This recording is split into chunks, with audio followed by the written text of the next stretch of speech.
disclaimer under Section 107 of the Copyright Act 1976, allowance is made for fair use purposes such as criticism, comment, news reporting, teaching, scholarship, education, and research.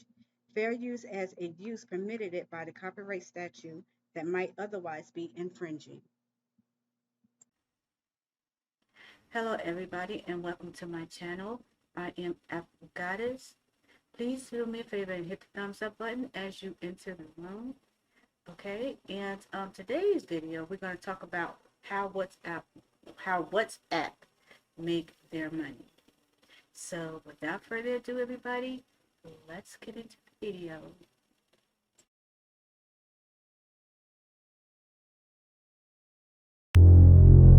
If you're not paying for the product, you are the product. You are being programmed. How does WhatsApp make money? What started out as a very simple business question led me down a rabbit hole much darker than I would have imagined, that affects every single one of us.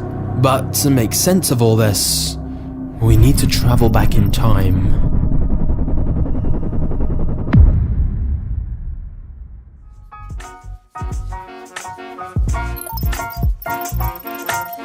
It's 2009. The iPhone came out a couple of years ago, and the world is getting to grips with this new concept of smartphone apps. Facebook is rapidly gaining momentum, and a guy called Brian Acton applies for a job there. He gets turned down, but he says he's looking forward to life's next adventure. And that adventure would come just a couple of months later, when Brian and his friend Jan Koum had a smartphone app idea of their own: WhatsApp. It was initially designed as a way for people to update their status, but once they introduced private messaging, the app started to gain popularity very quickly. Because at the time, traditional texting was still quite expensive, whereas WhatsApp was offering global instant messaging completely free.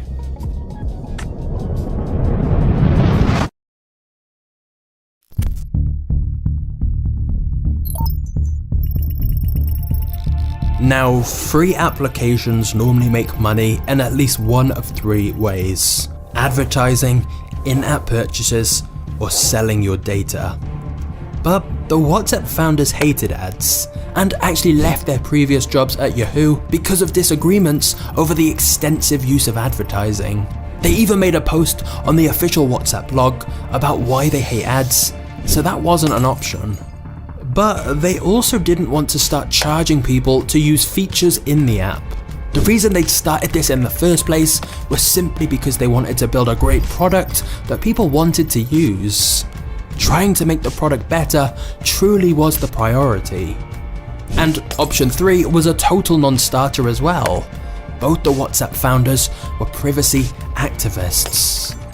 So, for a little while, they got by without any revenue. They were simply using the original seed funding they'd been given by some wealthy friends at Yahoo, and keeping costs to an absolute minimum. To save money, the WhatsApp team even worked off cheap IKEA tables and wore blankets for warmth.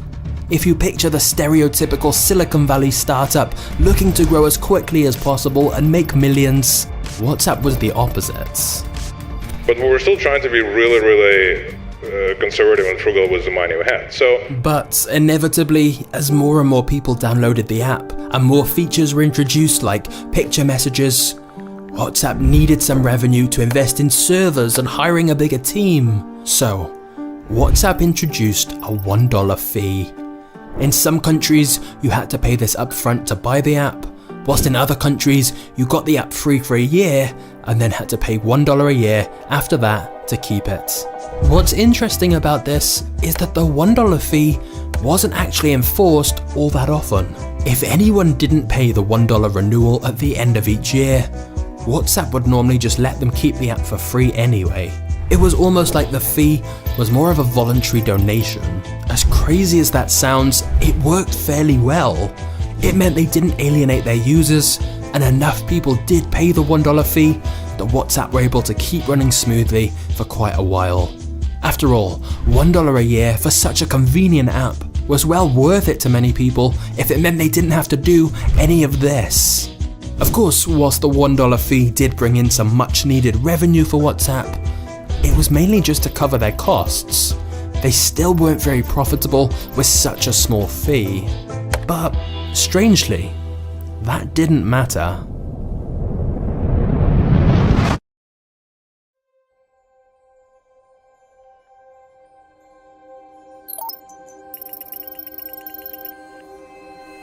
Tech companies exist in a very strange realm, where you can be worth vast sums of money even if you're not profitable and have no clear plan to make money.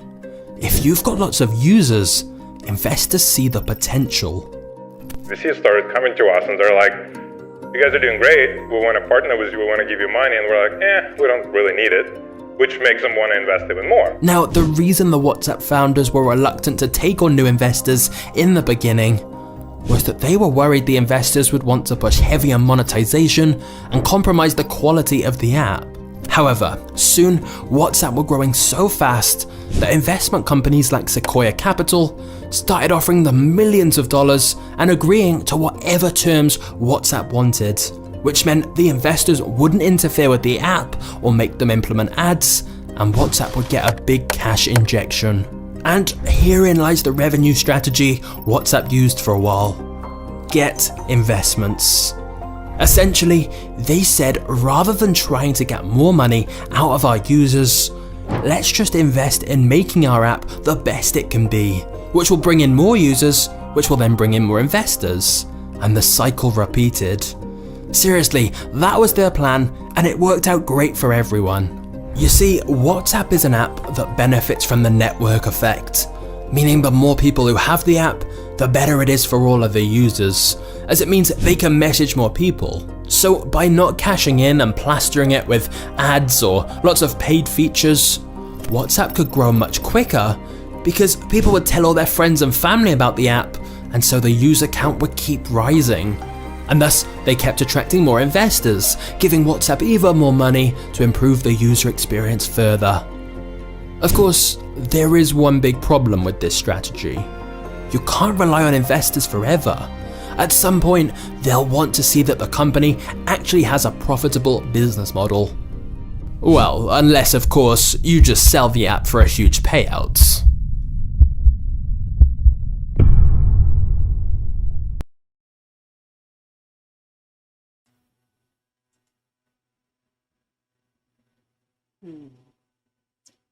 I do not recall ever paying $1 for WhatsApp when I signed for it. I don't recall that, if that really happened, but okay. Yeah, so far it's kind of weird how WhatsApp came up with this application, but they wasn't making money off of it, but using investors. I don't know, I'm a little confused, so I'm going to keep watching. Back to the video.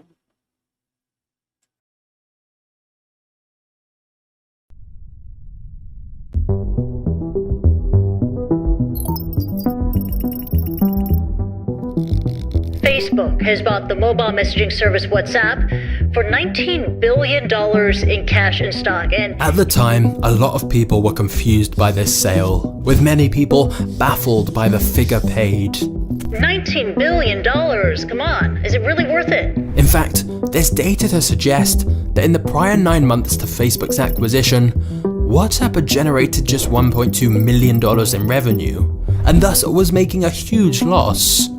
So why would Facebook be buying it for $19 billion? For context, they bought Instagram for $1 billion. Or for comparison, that kind of money could fund about 20 Mars missions, or build 13 Burj Khalifas. Instead, Facebook bought a messaging app with very similar features to their own messaging app that had relatively low revenue and was quite probably making a loss every single year. Why? Facebook's next trick is to turn WhatsApp into a real business. The messaging service makes practically no money now, but Mark Zuckerberg has plans to change that. Then there's the strategic value in what we can do together. And I actually just think that by itself it's worth more than $19 billion. I mean, it's hard to exactly make that case today because they have so little revenue compared to that number. But I mean, the reality is there are very few services that reach 1 billion people in the world. They're all incredibly valuable, much more valuable than that. Now, hearing Zuckerberg talk about the synergy between Facebook and WhatsApp rang alarm bells for many people. After all, Facebook's whole business model is collecting your data, then using that to shove limitless personalized ads in your face at every opportunity. Pretty much everything WhatsApp was meant to stand against. Plus, Facebook have a terrible track record when it comes to privacy, such as the Cambridge Analytica scandal, where millions of Facebook users had their data taken and used against them without consent. Not just that, but in a leaked private message from the very early days of Facebook, Zuckerberg allegedly told a friend that if they ever needed info about anyone at Harvard, just ask, as he has over 4,000 emails, pictures and addresses. When the friend asked how, Zuckerberg said people just submitted it. I don't know why. They trust me. Since then, Facebook has gone on to have numerous other scandals involving privacy, security and data, which always end the same way.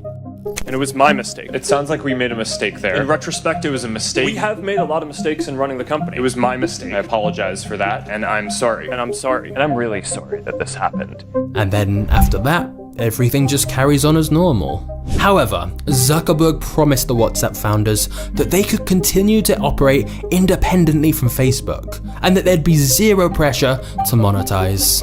So, what could go wrong?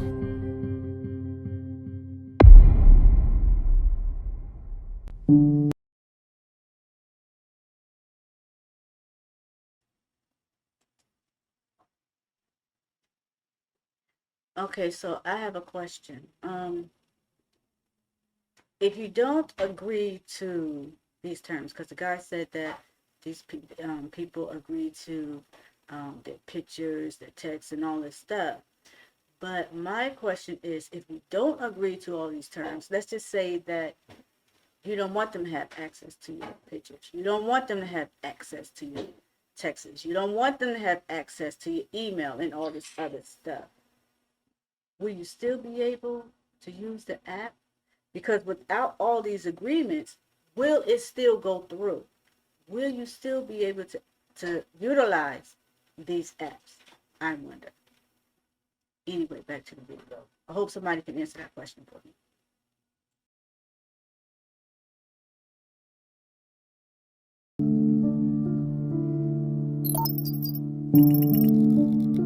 On a blog post in 2016, WhatsApp announced they will no longer charge subscription fees, meaning the $1 fee that wasn't properly enforced anyway would be scrapped. Which, on the surface, sounds great. Maybe Facebook really do just care about connecting the world, and they're happy to make a huge loss on WhatsApp and just not monetize it at all.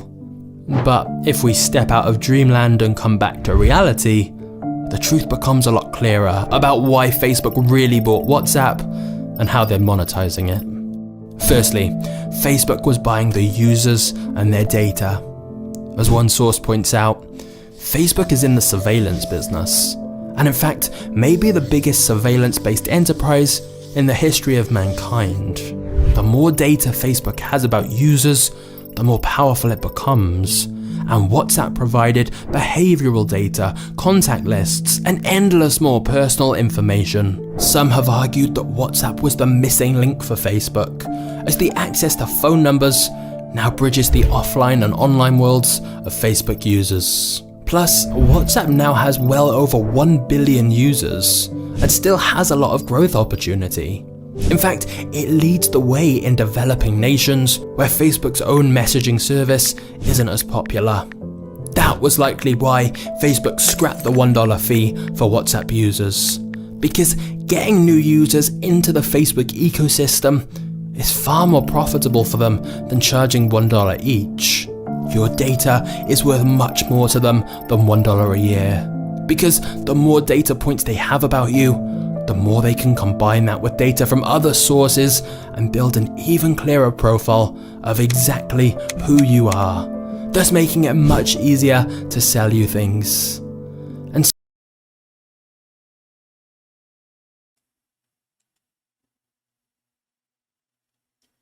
oh my God, this is clever, but this is disturbing.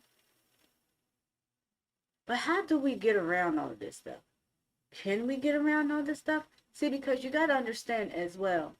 Let's just say you scratch social media. You still have the smart TVs, right? From my understanding, they're keeping track of you through these smart TVs as well. So what do we do? As people, what do we do? Because our information, our data, everything about us is out there. And they're just looking as if they have these monoculars on and it's 89 or 1,000 3D and shit. Like they could just see through walls, see everything that we're doing. What do we do as humans? Because you see, when people say that I don't trust social media, I don't have social media, okay, fine. But you have your cell phone and you have your television or television, right? Right. Back to the video. We're just doomed no matter what we do. Crazy. so by removing the fees, it removes any barriers for people to use the app, and thus makes it easier to expand and eventually get the entire world using their services, which all become connected.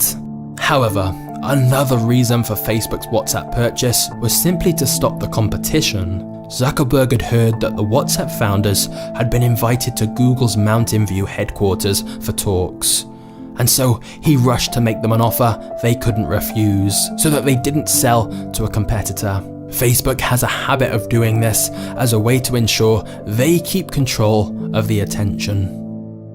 Facebook is a case study, in my opinion, in monopoly power because your company harvests and monetizes our data, and then your company uses that data to spy on competitors and to copy, acquire, and kill rivals.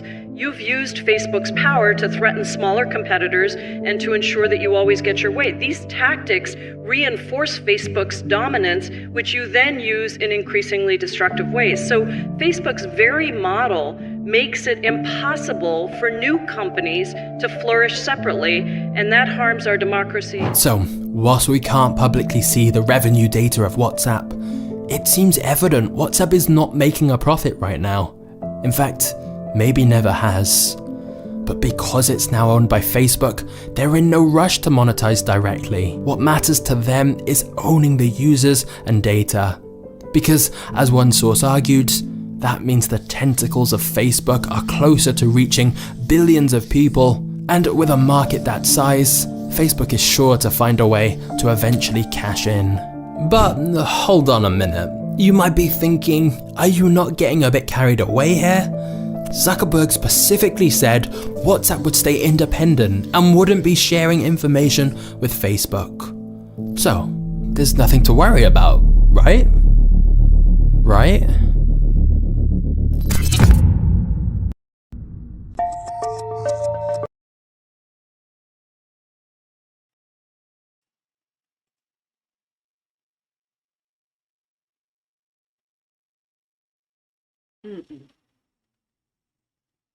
That music scared the crap out of me. Nothing to worry about? Now I'm worried. If I wasn't worried before, I'm worried now. All because of that daggone music. Now I already know something crazy about to happen just from the music. It scared me. Why would you do that? Back to the video.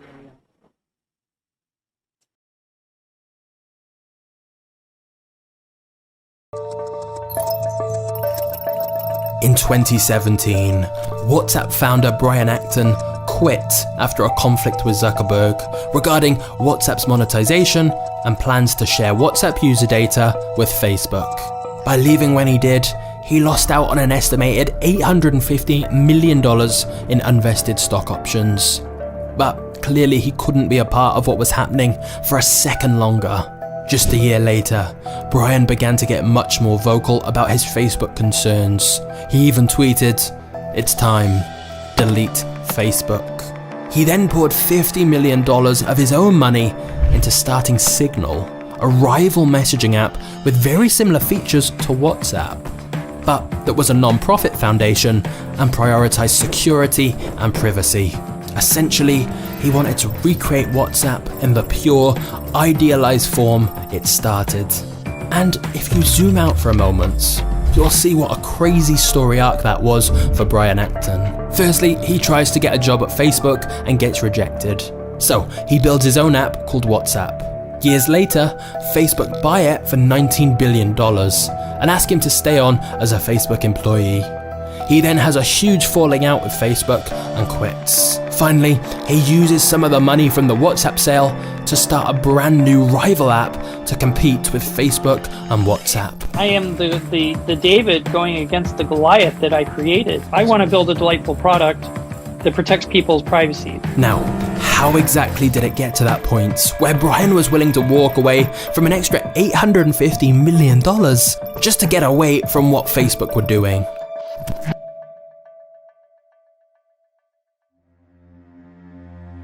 Well, things started to get rocky when in May 2017, the European Commission fined Facebook €110 million for misleading it during the takeover of WhatsApp. The fine imposed on Facebook of €110 million. The fine is the highest fine we have ever imposed for procedural infringement in a merger case. Apparently, Facebook falsely claimed it was technically impossible to automatically combine user information from Facebook and WhatsApp. However, it was later revealed that not only was this possible, WhatsApp had actually been sharing user information with Facebook for years already. This included sharing phone number data from WhatsApp so it could be targeted by Facebook ads. Brian has said he later found out that pretty much right from the beginning, Facebook had always planned to match people's WhatsApp numbers to their Facebook or Messenger accounts so they could collect more data about them to show them more personalized adverts. A little while later, the other WhatsApp founder, Jan Koum, also quit after it became clear that Facebook executives wanted to weaken WhatsApp's encryption to make monetizing it easier. But perhaps what's most troubling of all is some people believe the WhatsApp encryption is already not as secure as it's made out to be. Now, Facebook, according to all these articles, is looking at putting an on-device AI algorithm into WhatsApp to scan and moderate content for the entire platform. If this is implemented, and we're going to get to that because I think it's already there, the app itself would automatically scan messages prior to them being encrypted and sent. Something that they are basically saying is encrypted and secure, and it's not. Do not assume that WhatsApp is secure. They hear the word encryption and then assume that it is safe. This is an amazing ploy of disinformation. In recent years, Brian Acton has gone on to say, "I sold my users' privacy. I made a choice and a compromise, and I live with that every day." And he's certainly not the only former Facebook employee to have spoken out against what the company is doing. Former head of growth Chamath once said, "We've created tools that are ripping apart the social fabric of how society works."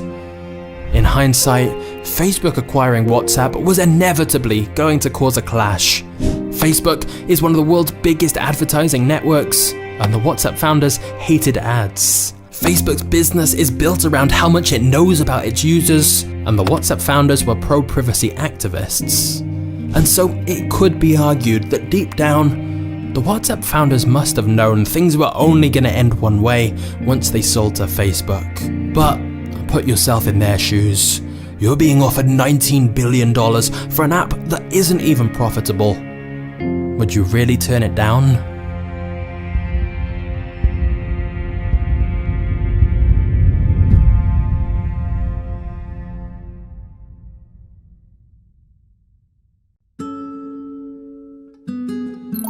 Let's again return to the original question. How does WhatsApp make money? We now know that in the early days, they did this with the $1 fee. Then their business model became getting money from investors and eventually getting a big payout from Facebook. But now that Facebook own the app, how are they making money from it right now? Is it just from collecting our data, sharing it with Facebook and its affiliated businesses, and then selling us things? Well, no. One other new way they're looking to monetize WhatsApp is with WhatsApp Business, a service that helps businesses connect with customers and provide customer support. Several big tech companies like Netflix and Uber have already started trialing the service. WhatsApp makes money if businesses don't reply to customers within 24 hours, thus essentially charging them for late replies. And whilst this sounds kind of promising, I'm willing to bet you probably haven't ever used this service. And so I think it's reasonable to assume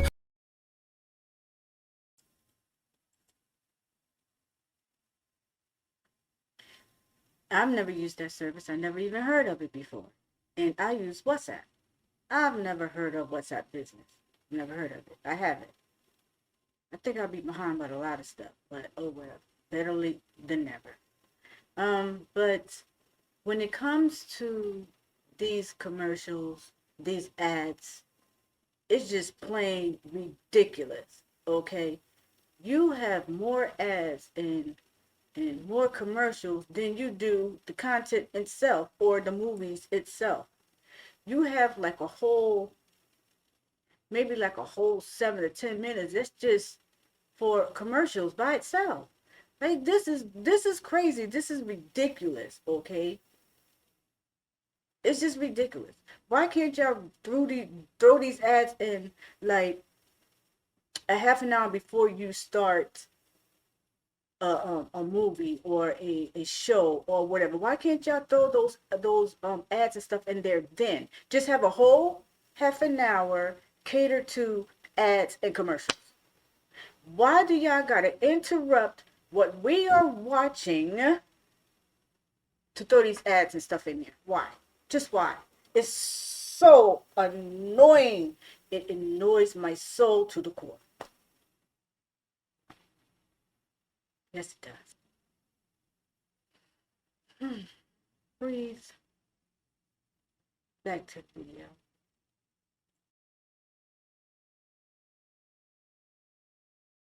This alone is not going to make WhatsApp profitable anytime soon. Unfortunately, now that the $1 fee is gone, all those things WhatsApp originally tried to avoid now look much more likely.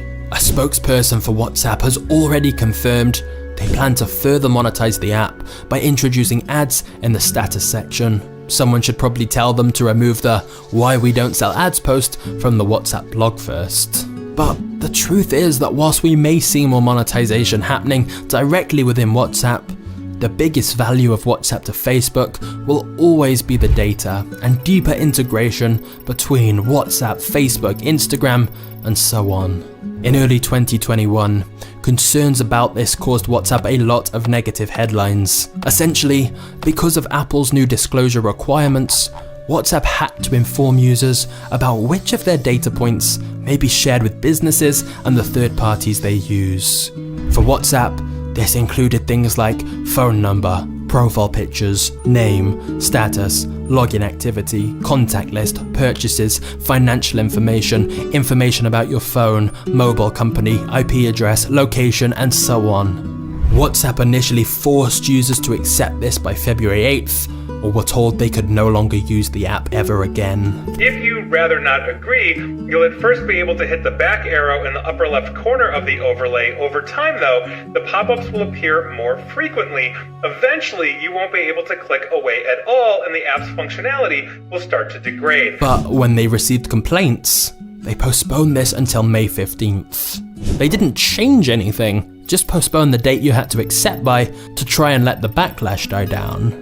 What's arguably worse though, is that this update wasn't even a change to their privacy policy. Apparently it was just clarification of what WhatsApp had already been doing for years. But because of new rules, they had to publicly announce it now. Which may leave you wondering, if there really are all these privacy concerns, then why do people still trust WhatsApp? When this question was asked on Reddit, The answer was simple. They don't. But most people just don't care that much about privacy. Of course, the people on our privacy do, which is why when asked about trusting WhatsApp, all the top comments are, no way, I don't trust them. One popular post even listed specific reasons to not use WhatsApp. Again, mainly related to data sharing with Facebook. But again, the network effect is at play here. It's difficult for other apps to fully compete, because even if you wanted to switch to something like Signal, there's no point unless all your friends and family are using it as well. As one person summarized, by the time WhatsApp was acquired by Facebook, practically everyone in my circle was using it, for everything, even work stuff. It's so deeply embedded into people's lives that you essentially have to pick between keeping your privacy or keeping in touch with the people around you. And yet, despite all of that, it's now time for a pretty major plot twist.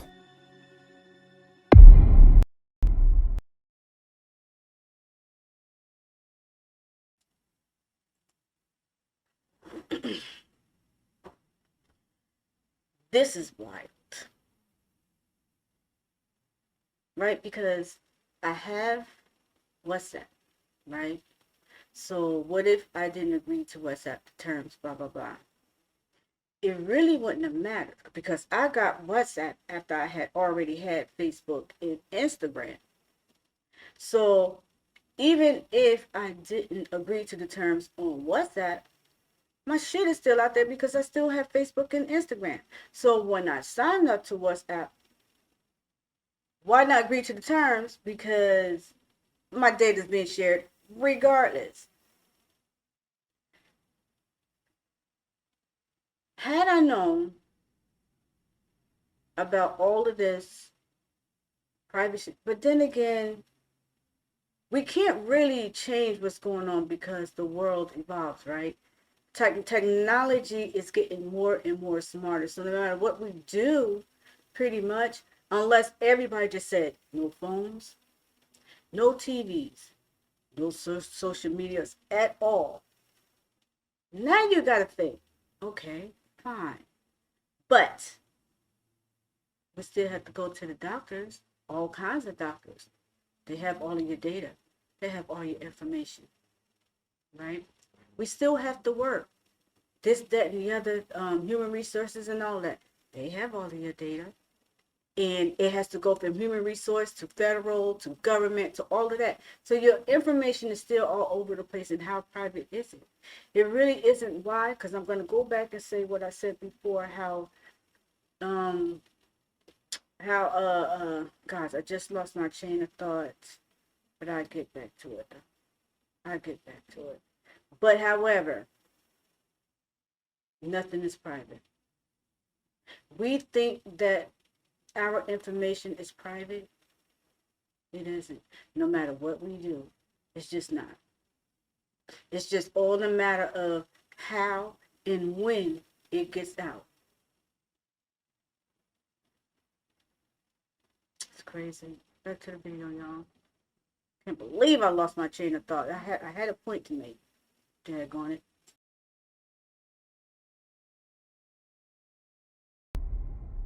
Before we get to the final chapter of the WhatsApp story, time for a brief intermission. If you check out the description of this video, I've included a link to a VPN, and if you care about privacy online, I highly recommend you get one so you can keep your data more private, and so your internet provider can't track everything you're doing. You'll also find links below to a lot of other useful resources, like my YouTube business course that teaches how you can get paid to create content like this yourself. So that way you can earn an income from researching topics you find genuinely interesting. The course covers everything from content creation to growing your channel to monetizing it and scaling it, including how to build a team so you can eventually create a more automated income from YouTube.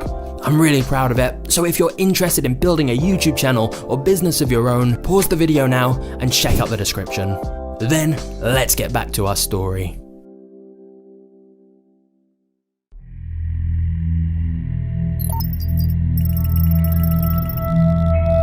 It may be tempting to see this video as an attack on WhatsApp and Facebook, But that is honestly not the case. The truth is that this kind of data collection is not some conspiracy. It's a fairly standard practice that many companies do. Whilst Facebook are particularly notorious for it, it's hypocritical of me to preach about privacy when this video was funded by advertisements. And honestly, I don't actually think companies collecting data to show you more targeted ads is inherently bad if they're transparent about it. Because if companies like Google didn't do that, then free YouTube content like this probably wouldn't be possible. If companies like Facebook didn't do that, then free access to social media platforms probably wouldn't be possible. The reality is that WhatsApp is a great service and is genuinely helping to connect the world. This video has had a dark tone, and if you really are worried about privacy and full transparency and the ever-growing power of Facebook, well, then you'll feel this dark video tone was appropriate. But many people may instead think this video is overdramatic, because most businesses and apps collect, share, and often sell your data. Your local store's loyalty card tracks what you're buying and when. Cookies track every website page you visit. In comparison, the data WhatsApp collects perhaps isn't even that bad. What's really interesting here though, is that most of us, myself included, have decided we're willing to give away so much information about ourselves in exchange for something free. We have to think really carefully about what it is that we're giving up when we're surrendering our privacy by agreeing that anyone who has the technical capacity to can track whatever you do on the internet, combine that with any other data sources that they can acquire about you. And let's be clear, as far as we know, WhatsApp are not reading your actual messages. Whilst there are security concerns about that, officially there is no evidence your messages can be or are being scanned. So, after watching all of this, should you remove WhatsApp? Well, it depends. Quite a few people have been switching to different messaging apps instead, but it's worth being cautious here.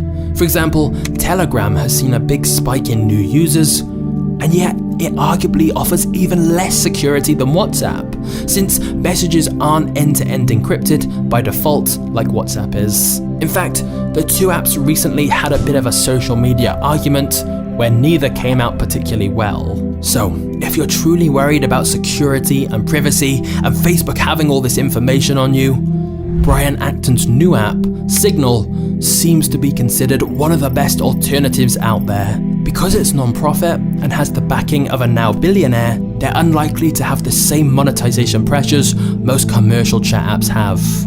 It's even used by Edward Snowden and endorsed by Elon Musk. Crucially, Signal is also open source, unlike many other chat apps where you can never be sure exactly how it operates. We're not here to destroy WhatsApp tomorrow. We're here to help people understand that there's alternatives. And that if your privacy matters to you and it's important to you, that you should seek alternatives. However, if you're already using Facebook, Instagram, and Messenger, and you understand how Facebook operates, then continuing to use WhatsApp probably makes more sense, especially if all your friends and family use it. It's simply very convenient, and for many people, that's a trade-off worth making. If really all Facebook is doing with that data is giving you more tailored adverts, then maybe that's not so bad. Ultimately, it's your choice. But I think in general with all apps and websites, being slightly more aware of what data you're sharing and how it's used is important, especially as more and more elements of our life become connected by technology. Because whilst there's nothing inherently wrong with that, I will end this video with the same message that started it. If you're not paying for the product, you are the product.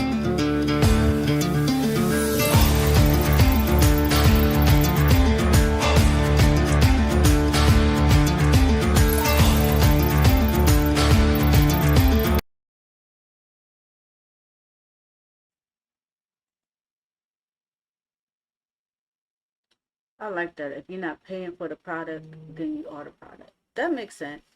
You ain't paying for it, so we could pretty much do what we want to do. Agree or don't agree. If you agree, then It is what it is, you know. But this is crazy. And if I'm going to delete WhatsApp, I'm always delete Facebook and Instagram. But here's the thing, just like I said, we already done signed up for it. So by deleting it now wouldn't matter because they still have your data, right?